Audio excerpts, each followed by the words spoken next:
प्यारे बच्चों, आज हम पढ़ने जा रहे हैं बे से बनने वाले अल्फाज।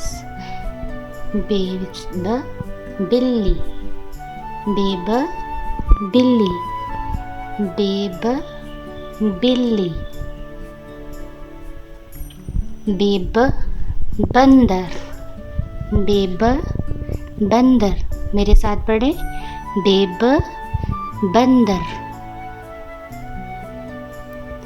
बेब बकरी, बेब बकरी, बेब बकरी। ये क्या है? बेब बकरी। बेब बस्ता, इसे कैसे पढ़ना है? बेब बस्ता। बच्चों मेरे साथ रिपीट करें, बेब बस्ता। बेब बादाम, ये तो सारे बच्चे बड़े मज़े से खाते हैं ना। बेब बादाम। मेरे साथ पढ़े, बेब बादाम।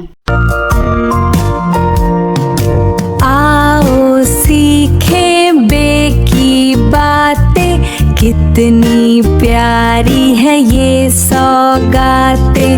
बे से बिल्ली, बे से बंदर, बे से बकरी, बे से बस्ता और बे से बादाम।